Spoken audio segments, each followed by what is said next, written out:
तो सपोज किसी को पता लग गया कि मेरी कोलेस्ट्रॉल हाई है, तो आपको इमीडिएटली कोरिलेट करना है कि मैं सिगरेट पीना नहीं या टोबैको किसी तरीके से नहीं यूज़ करना चाहिए, क्योंकि वो एडिटिव रिस्क फैक्टर हो जाएगा। स्ट्रेस, अब 24 घंटे सबको स्ट्रेस है। Yoga is the best stress buster you can find in the world. तो ब्रीदिंग एक्सरसाइज ऑफ योगा, अलोम वलोम वगैरह जो है, जिसको हम प्राणायाम कहते हैं, वो अपनी लाइफ में इनकॉर्पोरेट करना ही चाहिए सबको आज के दिन। हमने जेनेटिक्स समझा, प्रिवेंटिव हेल्थ चेकअप, मैं डाइट पे भी बात करना चाहता हूँ कि क्या कोई ऐसी डाइट है जो आप रेकमेंड करते हो? हमें प्रोटीन, कार्ब, फैट तीनों चाहिए, पर डाइट में कुछ स्पेसिफिक रिकमेंडेशन है यार जिससे हार्ट की प्रॉब्लम से बचा जा सके? हाँ, so basically stay away from fried food.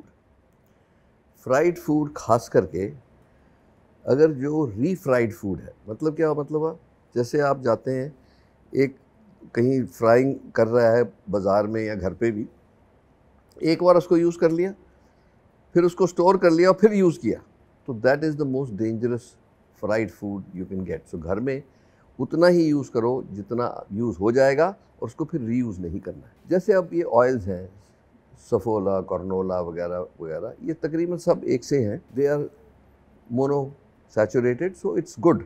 Hydrogenated से दूर रहना है, जैसे मक्खन या वनस्पति, ये चीज़ें हैं जिससे जो कोलेस्ट्रॉल का इफ़ेक्ट जो है, बैड इफ़ेक्ट उससे आता है ज़्यादा। ओके, दूसरी बात यह है कि आपकी डाइट में सबसे कम मतलब 10% ऑयल हो सकता है, बाकी it should be carbohydrate and protein. Fat is very necessary, क्योंकि आप ये देखोगे कि जो भी ब्रेन बैरियर को क्रॉस करता है वो फैट बेस्ड होता है। Vitamins will not go to your brain unless you have enough fat in your blood. तो इसीलिए ये तीनों एसेंशियल्स प्रोपोर्शन में होनी चाहिए। कार्बोहाइड्रेट से एनर्जी आती है, प्रोटीन से muscle building and also tissue building होती है, और फैट से is more like a lubricant to the body and also the transporter of some of the things that need to go to the brain. So ये mixture होना चाहिए। Now you've given over 50 years to this industry.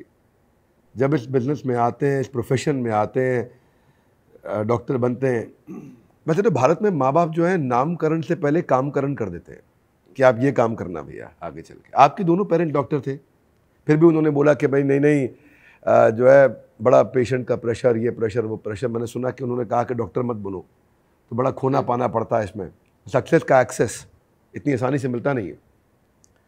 मैं doctor Trehan से आज जानना चाहता हूँ, वो अगर एक लाइन में बताएं, उन्होंने ज़िंदगी में इतनी मेहनत में, भाग दौड़ में, तपस्या में क्या खोया क्या पाया? उन दिनों, अब शायद अब भी होता हो, जो पेरेंट्स कहते थे उससे उल्टा करना है।